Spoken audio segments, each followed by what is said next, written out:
then down here you have the first year initiative survey. So if you'll take that Compass survey, so if you just take a few minutes to fill that out for them, they would greatly appreciate it. Better than me sitting here going, here's a paper survey. Just makes it easy.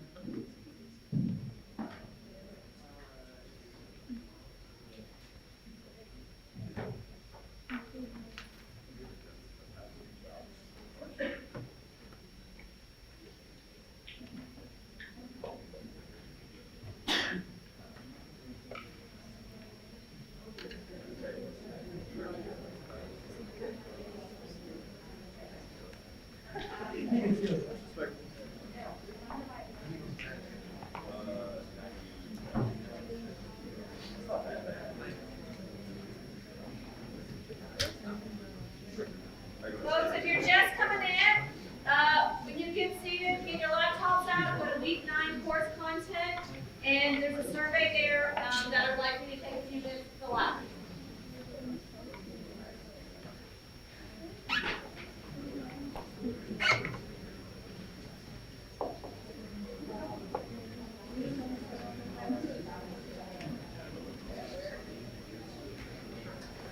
Just to show you again, go into your courses, pull up CAMP, and on the side thing, if you log in the course content schedule, go to week 9, and you're looking at the Compass, like you just do the first year initiative survey, that first thing on the week 9 course content.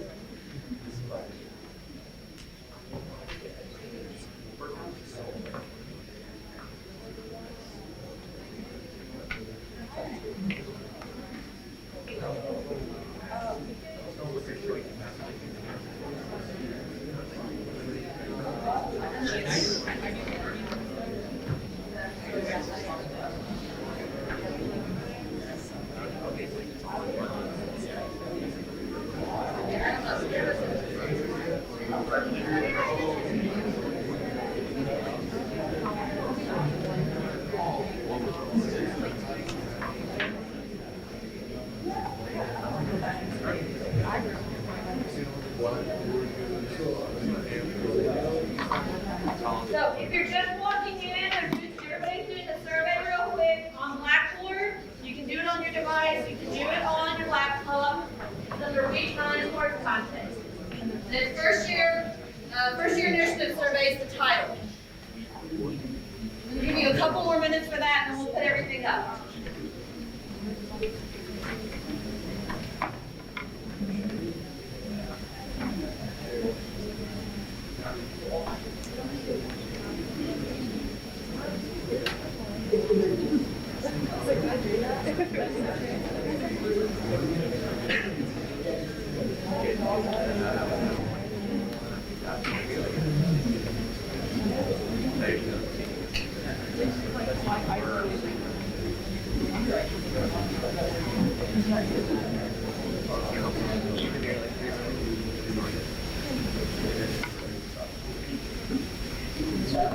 For those of you just coming in, doing a survey under week 9 under course content, and it's called First Year Initiative Survey. I'll give you about 2 or 3 more minutes, and then we're going to finish this up.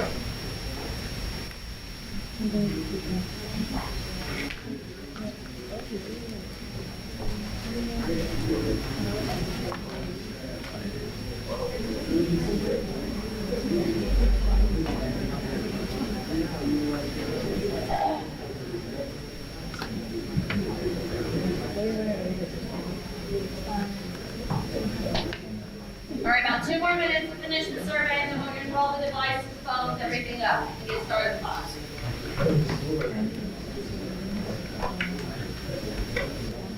I appreciate you taking a few minutes to complete the survey from them there. The information is very helpful to them.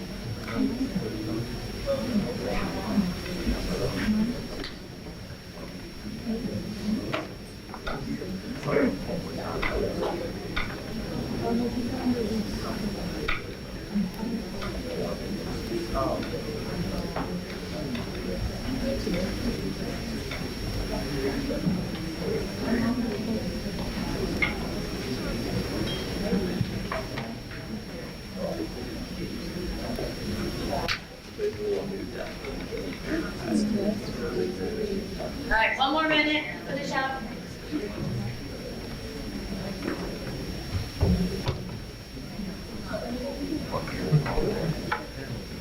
I feel that.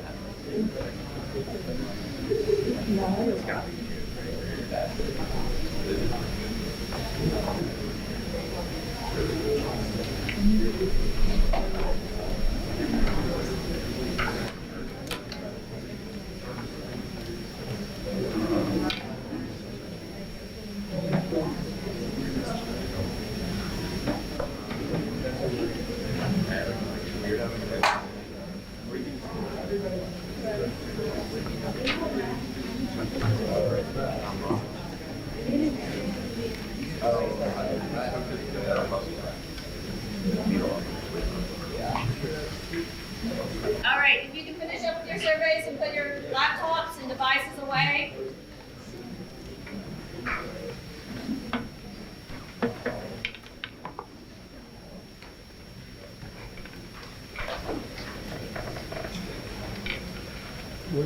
That's the career fair. To the guy from Waffle House, and he offered me a job as All right.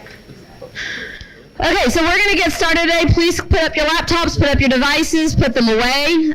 Folks, it's even more embarrassing when I come from the front of the room to address your phone being on the phone in class than it is when I come from the back of the room. So please be respectful of that while we are having class today. A few announcements. Folks, registration starts next week. Honors, you will start registering on Thursday.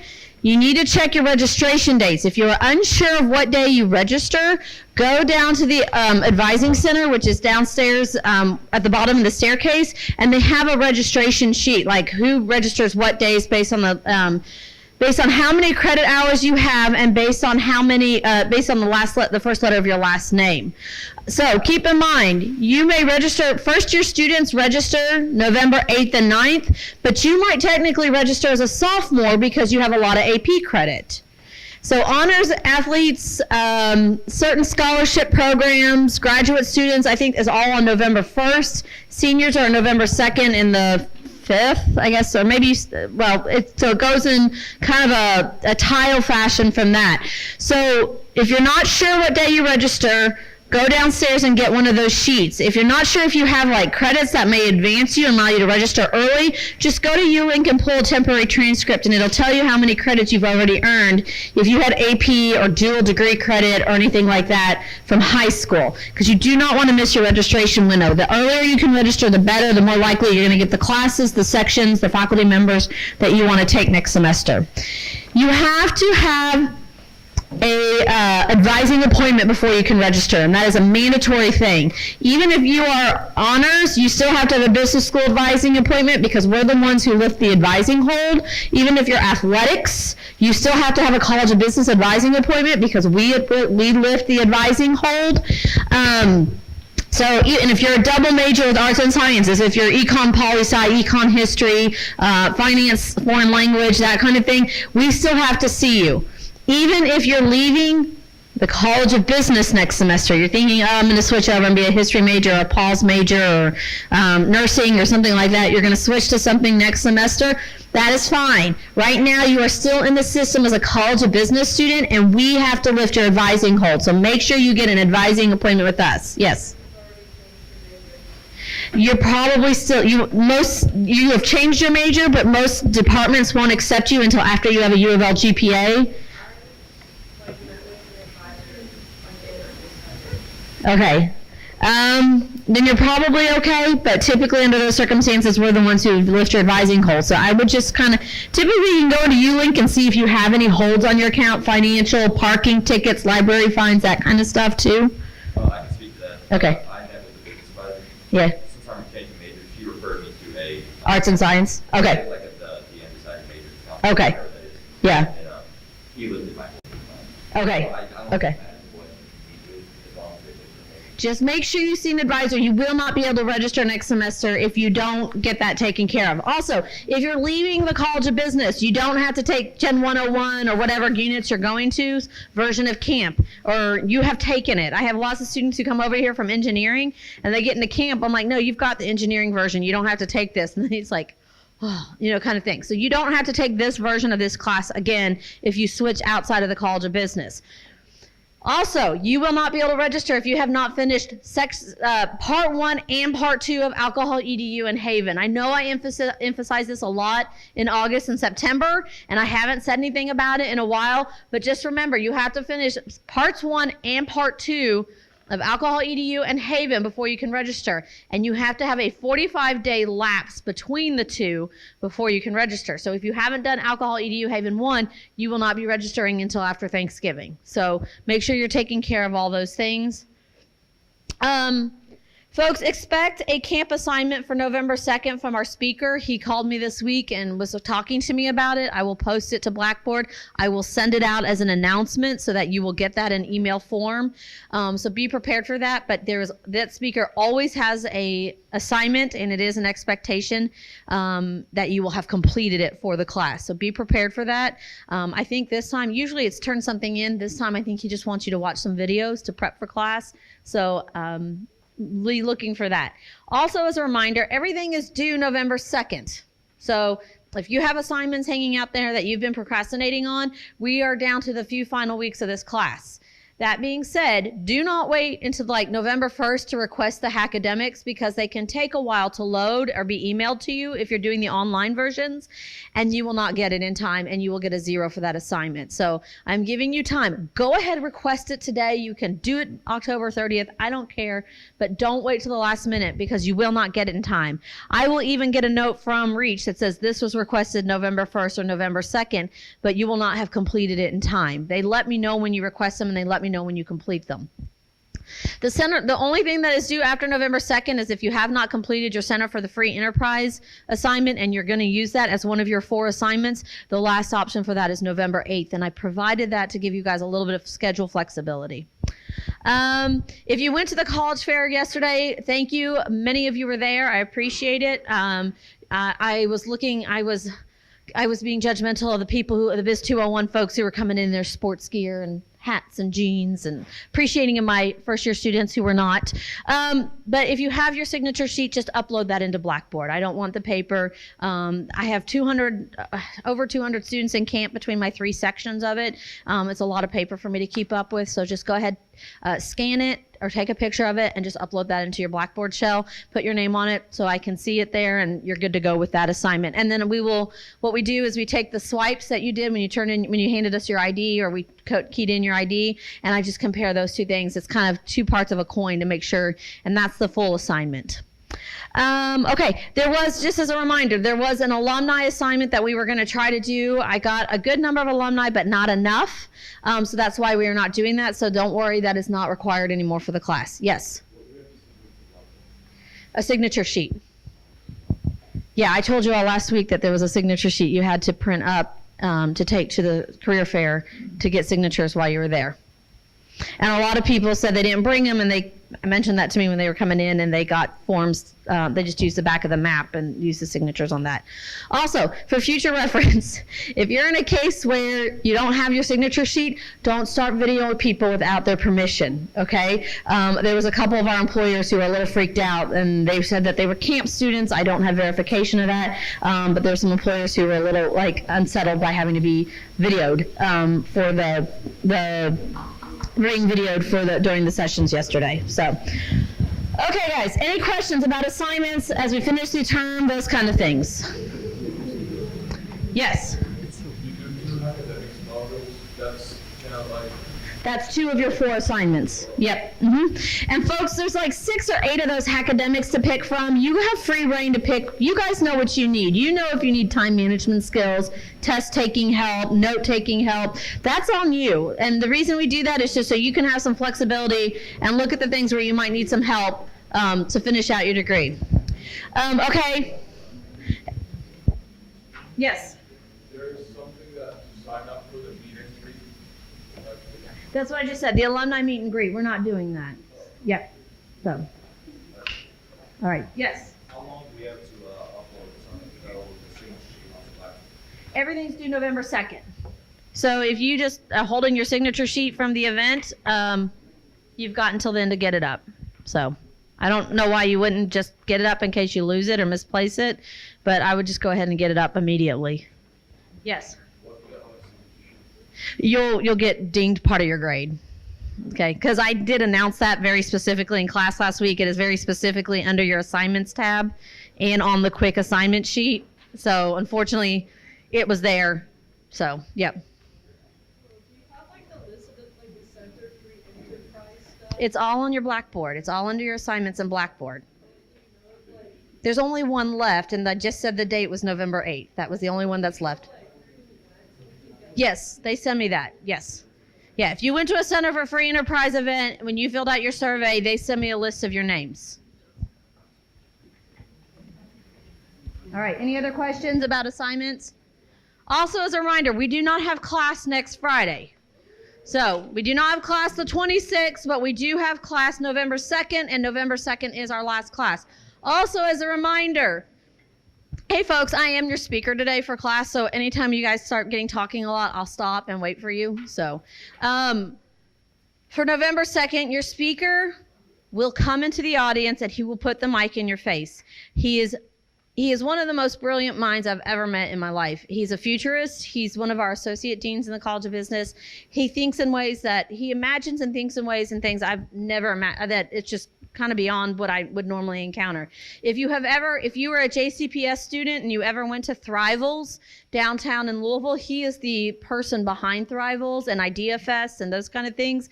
He's incredible, but just be prepared. He's going to put the mic in your face, and when you say, I don't know, he'll say, that's not an answer, and he will put the mic back in your face. Folks, there aren't bad answers. There aren't wrong answers, and I'm preparing you this because you're going to it just happens. You get that deer in the headlights kind of experience with it. Be prepared for it. Expect him to do this to you, and just when he asks questions, be ready to engage and be ready to have answers or try to think of something, okay?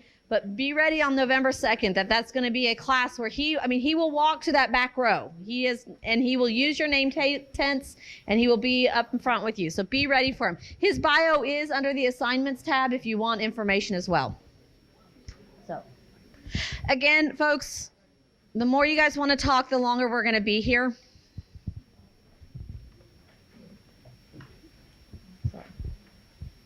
Okay, thank you. All right, so today's topic for camp is study abroad, and this is my area. I am the director of international programs. That is what I do on a day-to-day basis in the College of Business, and that is my expectations here in the business school. So in doing this, so I'm going to get you guys started with a video and then into the presentation. So.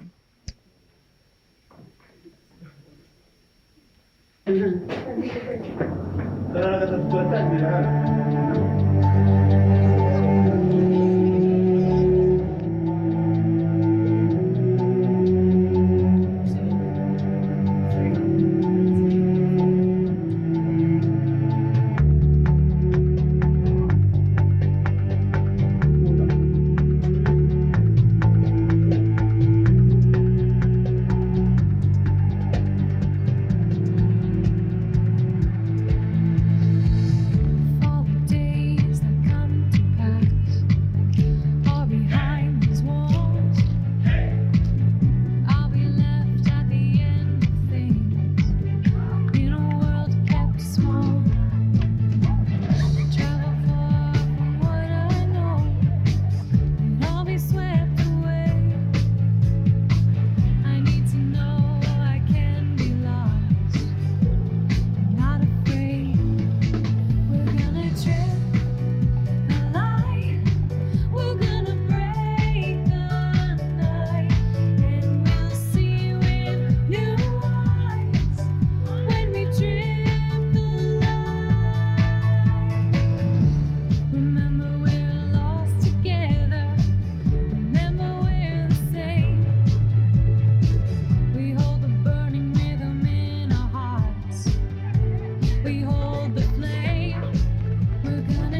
All right, so Matt was a guy in college who started traveling around, and he started doing these videos in different places, and that one's like better production value, which is why I use it.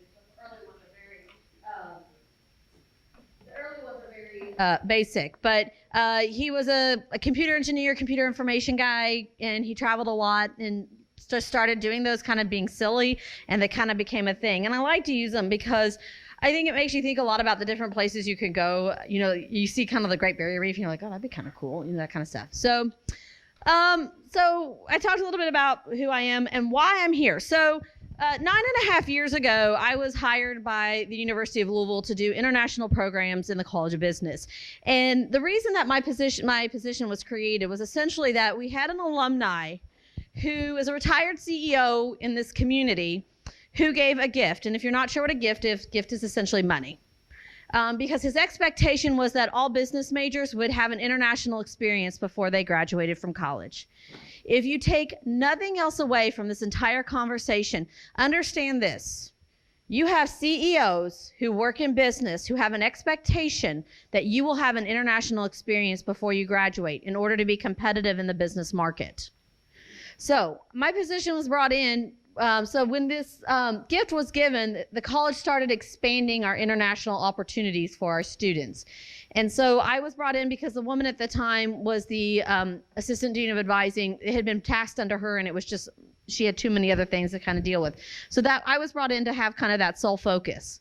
Now, one thing too, all the pictures I use are all College of Business students. I don't use stock photos for this stuff. This is all students' photos they've given me. So this is Kendall. She is a senior econ Spanish major, and she went to Machu Picchu this summer. Or she was in Lima, or she went to Cusco in Lima, Peru, and got to go to Machu Picchu with that. So why is this important? I just told you that, you know, you've got CEOs, you've got that expectation right here in the Louisville community that you're going to graduate.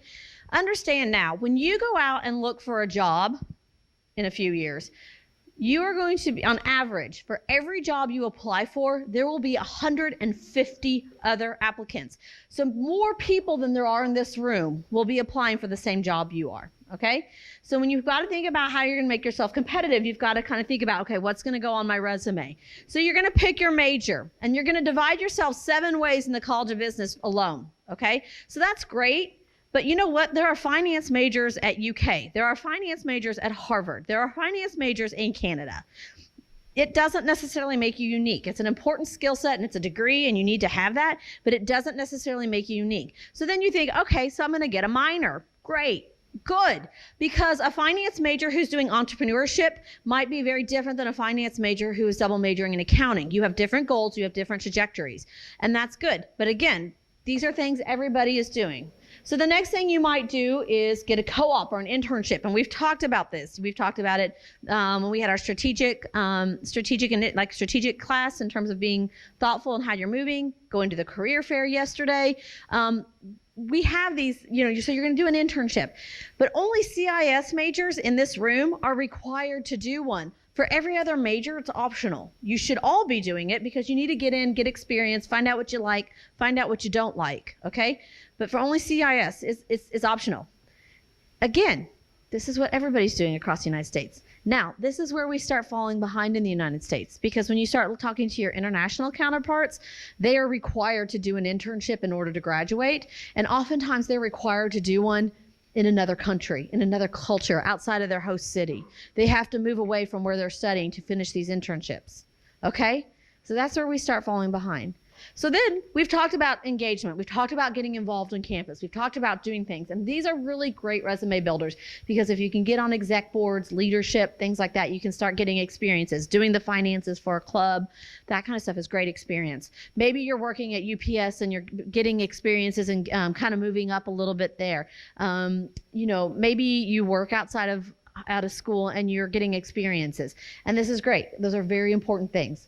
But when we are looking for the things that are going to truly distinguish you, because when you are the person, and I have been this person, and you are going through 150 resumes, you are looking for very distinct reasons to put somebody in a yes, no, maybe pile, okay?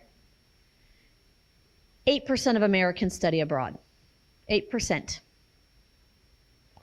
The majority of those students are people who do short-term programs, which are 2 to 8 weeks, which is typically in the summer, but there's other times of the year as well. 1% does a semester, and less than 1% does more than a semester. When you are looking for things that truly set you apart, this is it. This is the piece that sets you apart. It makes you memorable, and it gives you a lot of great experience in terms of things that will apply towards your career, and we'll get to that in just a minute. So just some pictures. Let's see. We've got, the group that went to Spain last year. Oh, and she went to Prague. They met up with her while they were traveling. So one of those things too, you don't have to travel by yourself. You can go with friends. She is not a University of Louisville student, but these two guys went to Spain together. She was in Prague, and they just all met up and traveled together. So it's kind of a fun way to see things and not be on your own. So where can I go? So the College of Business has 21 exchange programs, working on the contract on 22. 3 of those are in China. The rest are in Europe. So I think we're about to do 5 in France, 4 in Germany, Scotland, England, Spain, Netherlands, Poland, Croatia, and Budapest. And then the 3 in China. So we have a lot of options for that, but that's not everywhere everybody wants to go. So we work with other organizations to kind of fill in the gaps where we don't have exchange programs. The nice thing about the exchange programs is that they're U of L tuition based.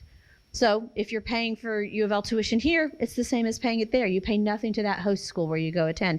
For many students, it makes it very cost equivalent to being at U of L for a semester.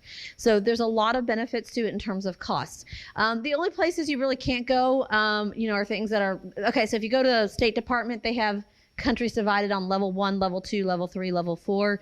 You can't go to level 4. Those are things like Afghanistan, Iraq, Iran, those places. Most of you probably aren't going there anyway. And I think level 3 you can petition.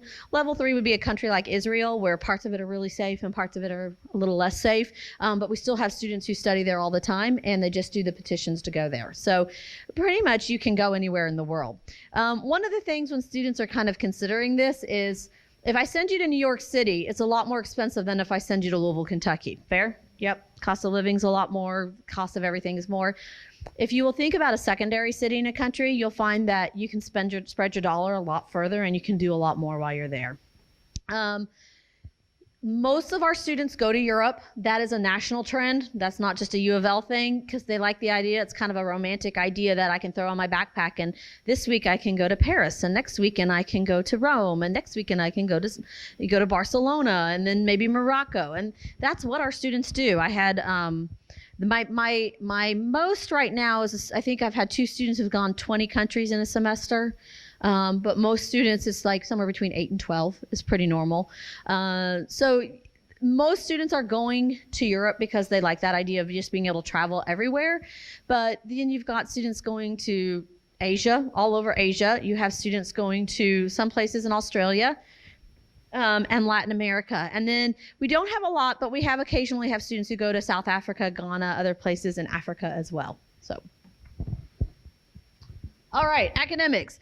Okay, Elizabeth, this is fine and great. Sure, go gallivant across Europe, have a great experience. But why would I do this if I can't graduate in 4 years? Well, we are a business school, and so we partner with business schools. And the idea behind that is that you are going to get coursework that's going to count towards your degree. Every student who meets with me, I pull your transcript, I get your academic advising form, you do an intake form for me, and I sit down and I put all of that together. A couple of you have had some casual conversations with me in passing already, so you've seen how I do this. I'm very thorough and I'm very detailed. There is no point in me sending you abroad if it's not going to help you in your degree progress. Most of the students actually really like the academic experience over there because the classes are a lot more case study and communal based, and they really like that experience with it. And lots of times you can take classes over there that we don't offer. There's some great marketing electives that students love in France that there's no way we would ever offer them. So I've had students who really want to do event planning, and a lot of them go get great event planning courses in Italy. So there's a great opportunity for coursework that we may not offer that you can get overseas. So, but you may be sitting there going, well, I'm an accounting major, or I'm equine business, Elizabeth. Don't see a whole lot of that everywhere. So if you're a marketing major or a finance major, you're going to get to the 301 of your degree before you go overseas and take business classes. If you're an equine, accounting or CIS, you're probably going to take your business breadth courses while you're overseas. And those are things like your marketing 301, your finance 301, your management 301, your management 401, your ethics courses towards your minor. Those are the type of classes. So I see a lot of those students who go abroad, and we put them in programs specifically aimed at those type of classes. A lot of accounting majors will go abroad so they can get coursework towards their 150 hours. And I've had accounting majors who are like, nope, I got to take finance classes or business classes, got to stay on that business trajectory. And I've had accounting majors who go, Elizabeth, I really like art history and it'd be more fun to study over there than here. And so they take that opportunity to take fun classes while they're over there. It's entirely up to you. The University of Louisville is an AACSB accredited school. I think there's about 300 in the United States. It's a very small number when you think of the number of total business colleges in the United States. So we partner primarily with AACSB or EQUIS, which is the European version, accredited school. So you're taking solid business classes when you're participating in these programs. Let's see. Most of the classes are taken on a pass-fail basis, just because I literally have one school that they're like, when they give me their transcripts and how they translate the grades, it goes like A, B, C, D, E, F, F1, F2, or it's like E1, E2, E3, F1, F2, F3, and then it goes down to J. I mean, they use the entire 100 points. If you think about our academic scale, we really only use 40 points of the entire 100 points.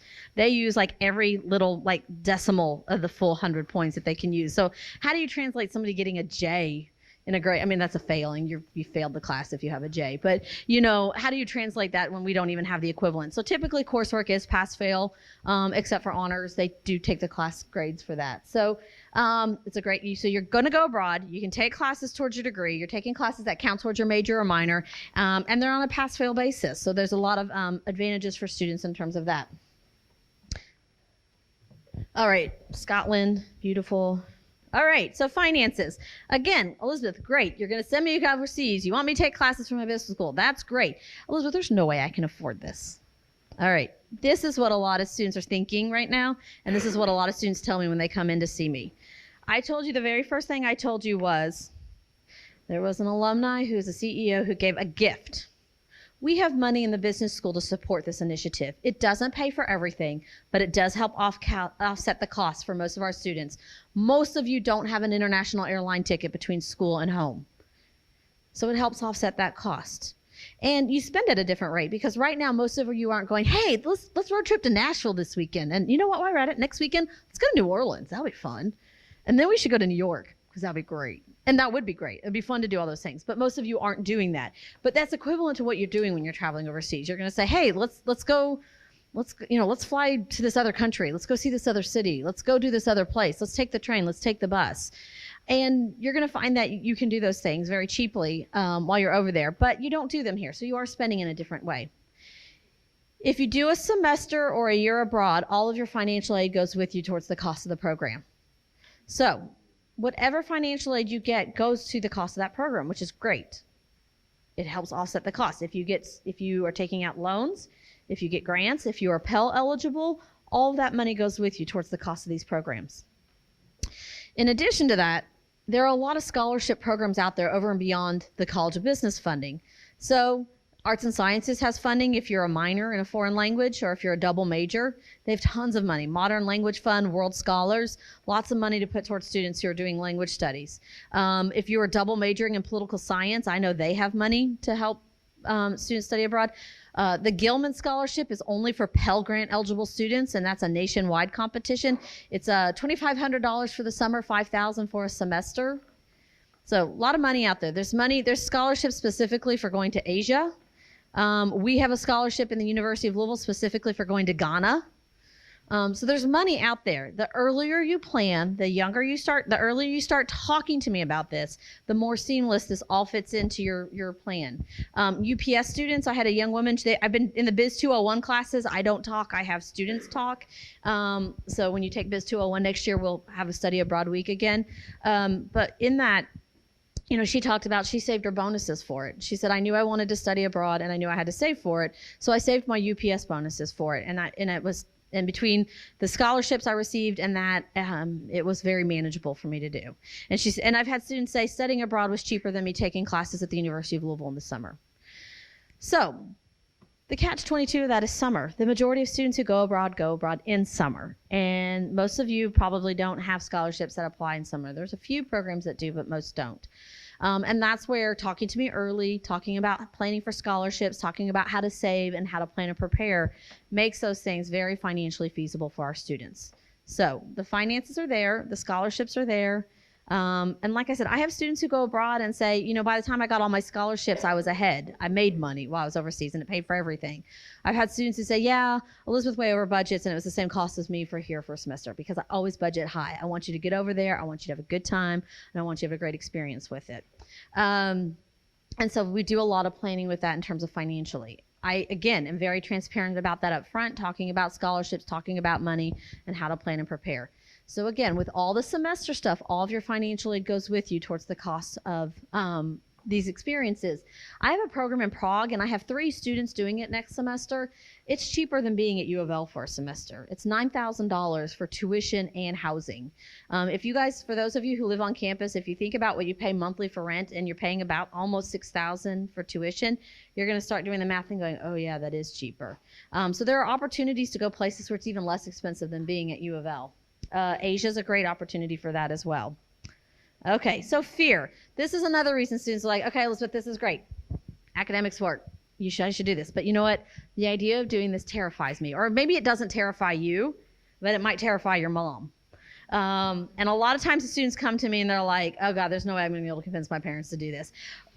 The woman I mentioned earlier who used to be the assistant dean of advising here, she literally had a parent once it's like she was approaching them to say hi and they put their hand up and said, don't talk to me about study abroad. I let my kid come to Louisville. I'm not sending them overseas. I think their kid went overseas. But okay, so fear. So Nick, who was up here last week doing your alumni talk, Nick was the one who's got the law degree. Nick is, and I think he talked a little bit about FOMO and things like this, but he was the one who said, even as a student, he said, when I'm here, I have no idea what I've missed over there. But when I'm over there, I know what I'm missing here, and it isn't as much. And life goes on, and it picks right back up when you come back. He said, I almost flew home for the 2012 Final Four. He goes, I couldn't believe I was going to miss this Final Four. He said, I almost flew home for it. I was trying to figure out how to get to New Orleans. And he said, instead, I went and found a group of expats, and we watched it in a bar in Amsterdam. It was awesome because everybody had different teams, and we all kind of were there with this camaraderie. But the fact of the matter is, you won't get these type of experiences again. For many of you coming to college, you've left Louisville, you've left your hometowns, you've left where you're from. In 2 years, this won't be as scary. You'll have done more, you'll have traveled more, you've been away longer, and it's easier to go. But you don't want to go by yourself? Okay, great. Eric, Deshaun, and, oh God, what's his name? He's from my hometown too. Anyway, the 3 of them didn't want to go either. But they were all friends and fraternity brothers, and they were in the same majors. So they traveled together. They all went together. You don't have to do this alone. I had 3 guys in my office this morning who are all fraternity brothers going together abroad. This isn't something you have to do alone. Like, if you want to go with a friend, if you want to start planning with a friend now and going down the road, that's great. Come in, let's meet together, let's talk together and plan this. So that way, if you're a finance major and they're an equine business major, you can make it work for both of you.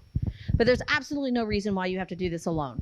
I will say this, with our exchange programs, typically, you might be the only American in some of these programs, but you will be with probably 200 to 400 other exchange students going through the same experience. But a lot of our summer programs, you travel with other Americans, so you're not alone in terms of these things. I have other students who just the world events, they're just worried about world events and things like that, and I just always remind you that one of the biggest world events that's happened in the recent history happened in our own country. So there's a lot of things that happen out there. And you just can't don't let fear paralyze you from doing things and taking advantage of opportunities. A couple of years ago, I had a couple of young women getting ready to go to literally a small town in Austria, Sound of Music, small town, beautiful, picturesque, small town. They were so worried about it. They were so scared. Safety, safety, safety, safety. Had a panelist up here. They were like, hey, don't worry about it. It's good. It's safe. It's fine. You don't have to worry about it. It's safe. I don't walk around 4 a.m. in Old Louisville, but I do there. Most of you probably don't walk around Old Louisville in the middle of the night, but you just feel safer in other places. Finally, an international student in my office put his hand up, and he put his hand up real slowly, and he goes, if somebody held somebody up at gunpoint in my home country, it would be national news instead of a weekly email from the prov. Because that particular semester, we were getting emails at least once a week where somebody had been held up at gunpoint again at the province. It was a joke. It's not a joke, but it got to be a joke. It was happening that frequently. So most students will report when you have this in Biz 201 and we have this conversation again next year, they'll tell you, I feel a heck of a lot safer going around in Europe. And these are women who are saying, I traveled by myself and walked around at night by myself and felt safer than I do walking around by myself in Old Louisville. So fear, safety, those are the things that shouldn't bother you.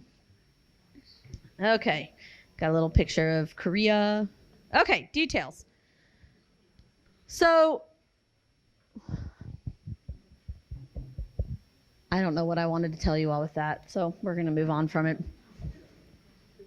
Okay, so how does this all work? If you guys look, when you guys get out of class, on your week 9 course content, there is a study abroad planning sheet. I've already uploaded it, so you can go read it. The best thing to do is start by having an appointment with me. Email me for an appointment. Let's sit down. Let's talk. Let's see how it fits. Let's plan it out. Let's start making ideas and seeing like, okay, this is how you get to your classes you need to take at U of L before you go abroad. These are the type of classes you can save to go abroad. That way it fits more seamlessly into your schedule, and it doesn't take you out of the entire experience or throw off your graduation plan, keeps you on a 4-year graduation plan. I'm going to tell you this. If you go to an advisor, they're getting you on a graduation plan. If you're athletics, they're giving you how you can do it to stay in compliance. If you're in honors, they're focusing on honors. But nobody's necessarily taking the details that are important to you and putting them down on paper and showing how you're going to do this in 4 years. I do that. If you say, well, I want to do an internship, I will fit an internship in 4 years. If you say, I'm an accounting major and I intend to graduate with my 150 hours in 4 years, I will show you how to do that. Most people don't take that time, and I will. I will take what you want to accomplish in 4 years and I will put it on paper. I am not an advisor, but I can take the information that they provide and I can do it pretty thoroughly with you. Again, most students, and then you can say, well, I was thinking about finishing this minor or this double major, but I don't have time. I can show you whether you can or can't and do all the things you want to accomplish. Again, these are the kind of things that sometimes someone else hasn't taken the time to have that conversation with. I will do that with you. I will have this conversation because I want you to see how you can fit study abroad, how you can fit your internships, how you can fit these other opportunities and things you're trying to achieve in a 4-year time frame. And that's the other thing. You can do internships overseas. There are opportunities for that. There's community service learning programs overseas. It doesn't have to be a traditional study abroad type program either. So there's a lot of different ways study abroad looks in terms of opportunities down the road.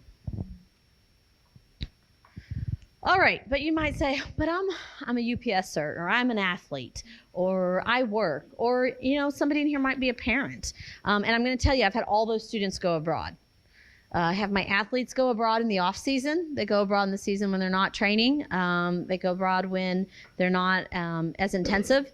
I have a great program in England right now, and their goal is to actually to cater to student athletes in America, because realistically they want you to come over and do their masters over there because you can continue doing your sports over there. But they have set up training rooms so that if your coach says you can go abroad but you must follow this exact training schedule, they've got a training room set up just for American athletes to use while they're over there. It's not as fancy as ours. I've seen it. But they do have access and availability for this. If you're a UPSer, I mentioned a young woman who saved her bonuses. She also works in HR, and she said UPS students can take 4 weeks leave of absence and then use vacation on top of that. So I've had UPSers go from as little as 2 weeks to as much as 8 weeks overseas in the summer. So there's a lot of opportunities for that. I've had students who are parents who live at Family Scholar House go abroad. They've been fortunate enough to have a support network. Not all, some of them are non-traditional students. Some of them were traditionally aged students who had children. They fortunately had a support network here in Louisville to help with children while they were gone. But they were able to do, a 2-week spring, like a spring break program, or a semester, or like a 4-week summer program, and study abroad as part of their degree requirements. So there are things you do at U of L, but these things should not prevent you from going abroad. If you have an internship, so one of the Biz 201 classes, that's the career class you take next year. So one of the Biz 201 professors works at LG&E, and she said that one of her students was really, one of her employees or interns was really worried that her mom was really worried that she would lose her job if she went abroad. And she said, I might not keep your job if you don't go abroad, but if you go abroad, I'll hold your job for you until you get back. So she's going to go abroad all next semester.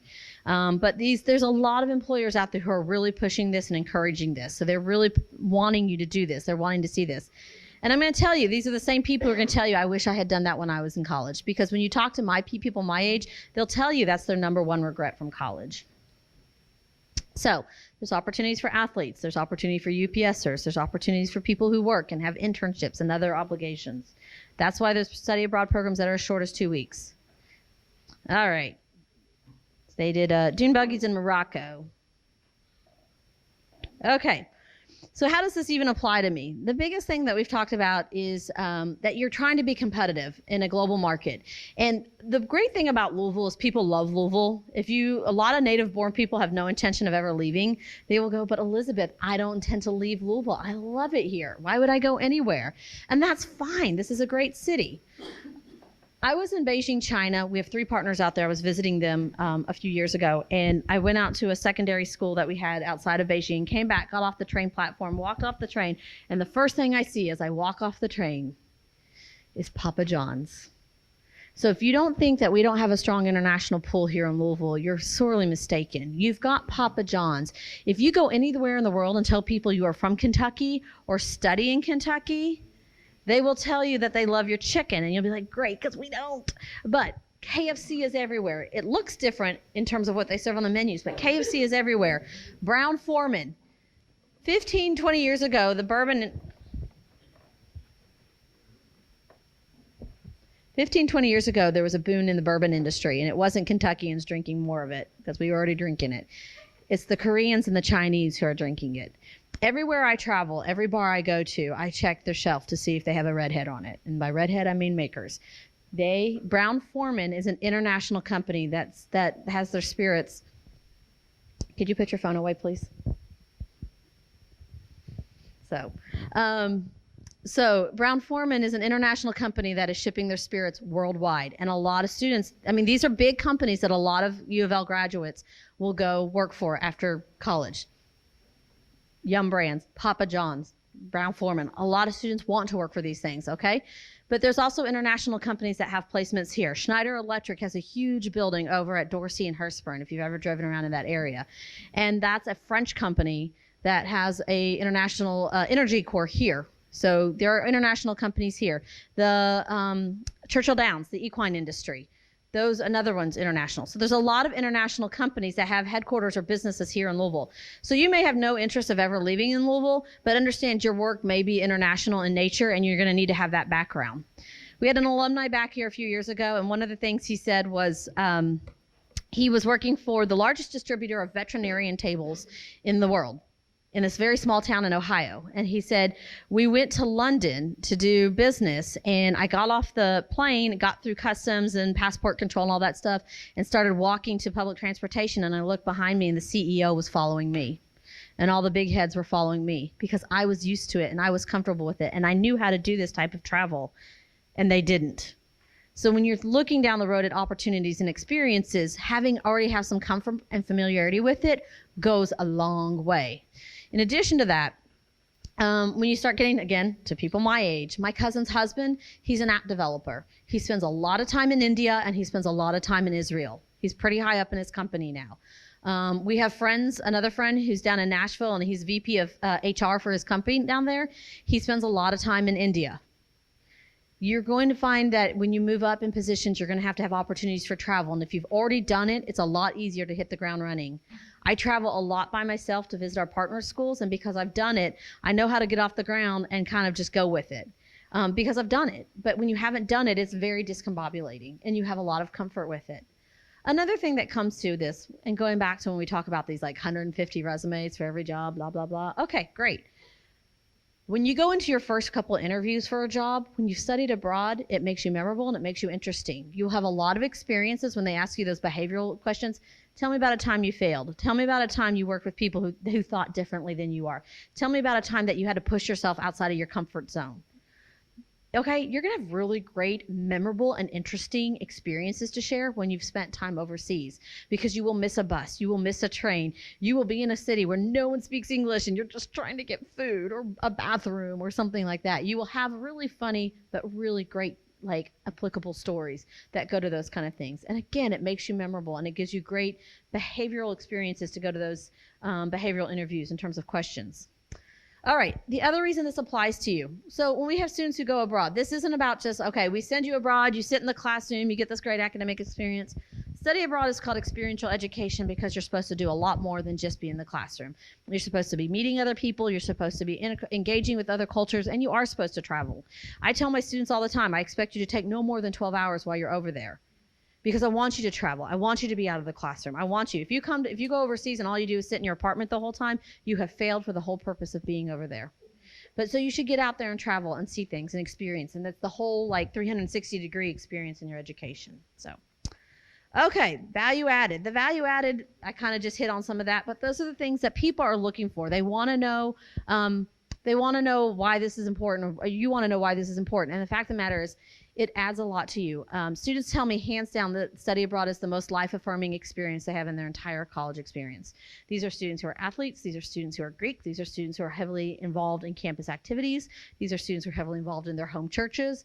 These are students who do work, do internships. They will say hands down this was the most life-affirming, memorable experience that they have while they're in college. I have sent over 600 students abroad since I've been working at the University of Louisville.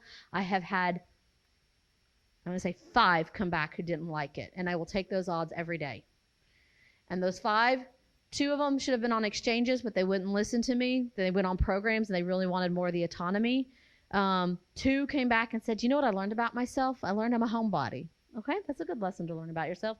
And the 5th one, you know that person who just doesn't like everything and complains about everything? That was one of those people. Nothing we would have done would have ever been perfect or right for that student. So I'll take my odds that over 600 students, 5 have come back and said, I wasn't so sure about it.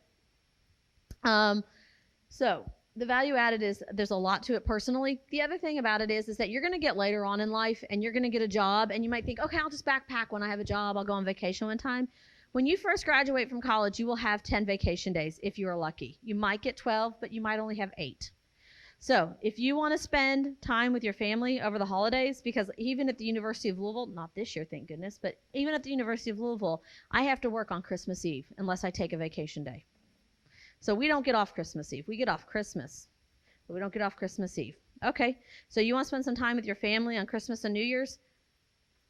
There's 4 of your vacation days: Christmas Eve, Christmas Day, New Year's Eve, New Year's Day, or you want to go out with your friends. There's 4 of your vacation days right there. You want to spend some time with your family at Thanksgiving? You're not guaranteed the Friday after Thanksgiving off. There, you're at 6. Okay? I work the Wednesday before Thanksgiving. Even though you guys are off, we aren't. We work that day. So if I want that day off, I take a vacation day. So you're at 6 vacation days of those 8 you may have for the year. So you might be able to get a long weekend in for a nice vacation somewhere, but you're not going to go backpack around Europe on that, okay? So this is a good time. You're unencumbered. You do not have the responsibilities. You might have some bills for most of you, but they are nothing like you will have when you graduate from college. So this is a time to do it because there's financial support, it applies to your degree, and you are unencumbered. You're as free in your life as you will be from this point forward after you graduate. And it's a good time to take advantage of it. Some people, in terms of you can get money to go towards this. Students take out loans to help pay for this, and they will say, it is the best investment I made in my education, hands down. Students who are going to even come out debt-free. So when you think about it, always think about this from a bit. This is the question you need to always ask as a business major. What is the value added? That's the business term of it. But the value added is life-affirming experience and one of the best things you'll do in college. And you will not have this time again later in life to do it. All right, so how do I start the process? I just mentioned it earlier. There is a sheet on your page, week 9, study abroad, like how to start the study abroad, or instructions for study abroad, I think is what it's called. So it's on your week 9 course content. You send me an email. There's a service account email on that. Please send the email to that service account. You'll send me your class schedule. We'll sit down. We'll have an appointment. We'll sit down. We'll talk about your classes. We'll talk about how to plan, how to prepare yourself, how to situate yourself so that in your sophomore, junior, maybe even early senior year that you can go abroad. And what summer, what semester, those kind of things. There's a lot of other information that's really useful and helpful in that sheet, so it's worthwhile to just read all through that. Okay, useful links. business.louisville.edu abroad. That'll give you information about our various partners. The blog is also very interesting because this is a lot of our students write about their experiences, and it's great information. And then when we don't have programs, this is where we fill in through. It's through the university study abroad programs. Okay, what kind of questions do you have?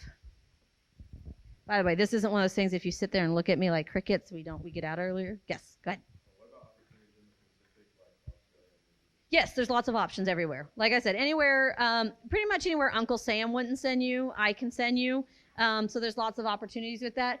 I will say, so, and I always say this is kind of there's like a catch-22 with that. Every student who will come into me, they will typically say, they will fall into one of these categories. London, Rome, Florence, Tokyo, Sydney, or South Africa. Well, guess which 5 places are the most expensive places to go to? London, Rome, Florence, Tokyo, Sydney, South Africa. The nice thing about that is if you're willing to look at those countries and look at secondary cities, sometimes we can get through there a lot cheaper. So a lot of my students go to Torino, Italy and Verona, Italy because it's thousands of dollars cheaper than going to Rome and Florence. We have a partner school in England. It's up in Newcastle. So if you're a big Premier Soccer fan, that's where they're located. And it's a lot cheaper than being in London, and they're an AACSB accredited school. So yes, we do have options everywhere. There's just different price points depending on where you go.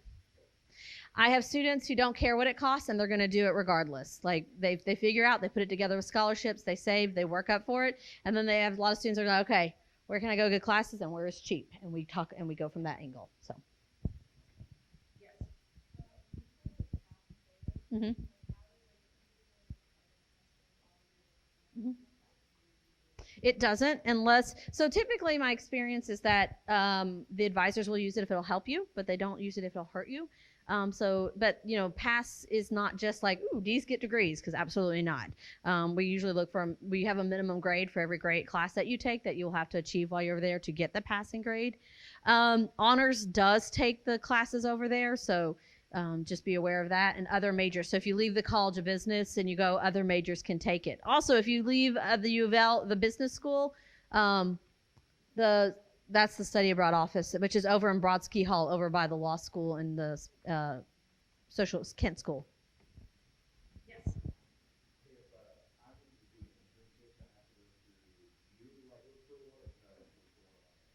You can, well, it depends. So if you go through a company, it's better to go through me because I have approved vendors.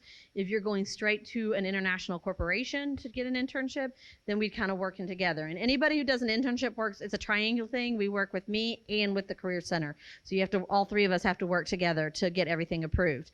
I had a young man a few years ago who was a CIS major, and he spent 1 summer in Google New York, and 2 summers later he did Google Switzerland. I did nothing in helping him find that. That was his experience, his networking there, and it was a paid internship that he got paid very well. He goes, basically I broke even. It covered my living expenses and everything. He now lives out in California, works for them, that kind of thing. So there are opportunities like that, but typically they're harder to come across, and so typically students do end up coming through me through our organized opportunities.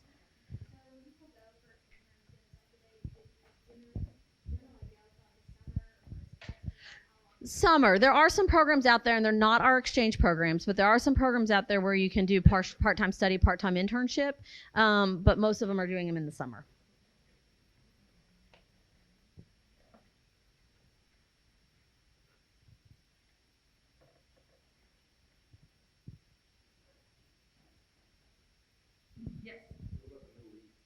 Yeah, the Middle East is hit or miss. There's some programs in Jordan, programs in Israel. Unfortunately, we're losing programs every day in that area just because it becomes a little more turbulent. A lot of our students who are wanting to study Arabic or studying in those type of areas are actually going to Morocco more than to other places. We do have some options in Sharjah in the UAE.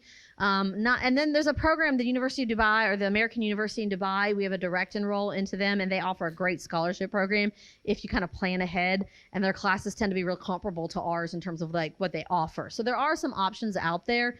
Again, you're starting to flirt with those like level 2, level 3 countries on the State Department. So you have to kind of get like an extra layer of permission to do programs in those areas.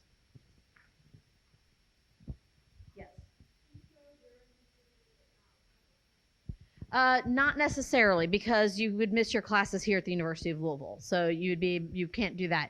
Now, what happens is, like, I have a program in France, and they do month-long blocks of classes. And so we finish, say, in like April, let's say we finish May 1st, they have a block that is a full block after that you could take and do 5 hours. I have 2 seniors who are leaving on December 26th for a 10-day program that they'll be back like the day we start classes here at the University of Louisville. So there's some places like that we can squeeze it in terms of doing in the semester options.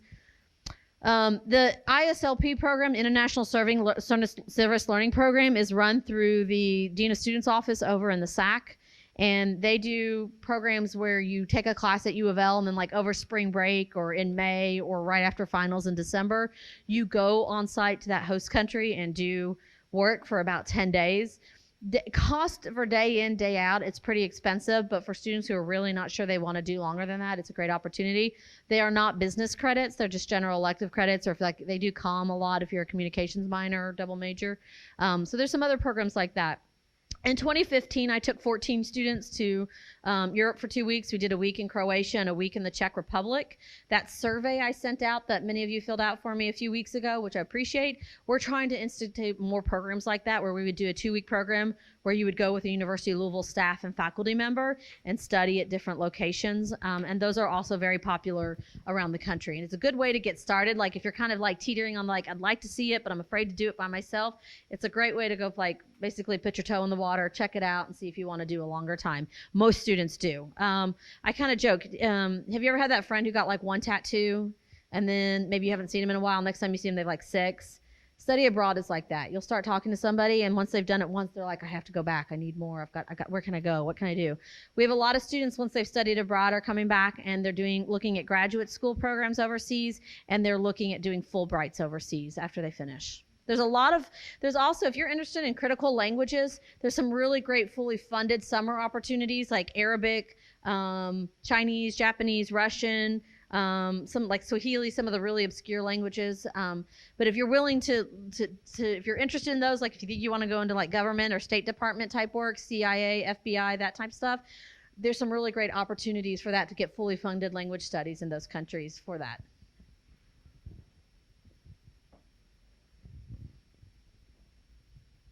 Okay, I'll take 3 more questions and then we'll go. Yes. Where have I been? I have covered most of Europe. I've been everywhere, and I have not been to, in Western Europe, I've not been to Ireland, and I've not been to Portugal, personally. Next month, I will add Norway and Poland to my list. I've never been to those, so I'm going to both of those and visiting our partner schools. I've started going into Central Europe. I love Croatia. I love Hungary. When you think about places like that, that's a lot cheaper to be there than it is in Western Europe. So I have a lot more students going to those areas to study abroad because they can do a lot more with their money. I've been to China. I've been to most of the Caribbean. I've been to Canada. So, all right, 2 more questions related to study abroad. Okay. You go first, and then you're okay. It really depends. It really depends. China, Asia is very cheap. Central Europe is very cheap. Latin America can be cheap depending on where you go. So it really just kind of depends. Again, if you're willing to if I send you, again, if you're European and you come to the United States, if I send you to New York, LA, those are the expensive places to send you. If I send you to Chicago, it's going to come down a little bit. But if you come to Louisville, it's going to be really cost managed. So when I send you to France and you want to go to Paris, Paris is going to be very expensive. But when I send you to Bordeaux, it gets a little more, you're like, okay, this is a lot more affordable kind of thing. So, all right. I only speak English. Yeah. Okay, great. Thank you. I missed a really big part in that.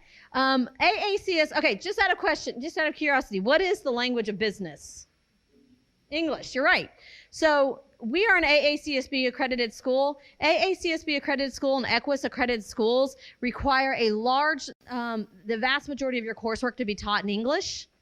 So in order to do these programs, they have to teach in English. The faculty have to teach in English. And honest to goodness, their students probably show higher proficiency in English than some of us to be admitted into their programs. But they teach primarily and almost solely in English. I have some of our partner schools do not even teach in their own native language. If you're a language minor or a double major, you can take classes in the host language, but you're not required to. But most people do who are doing the minors. so they can get enough credits. But absolutely, coursework is in English unless you want to take it in a foreign language. So that should not be a barrier either. So thank you for bringing that up. Okay, so your checkout question for today is, where do you want to go? Be sure to drop your cards off in the back and have a great weekend.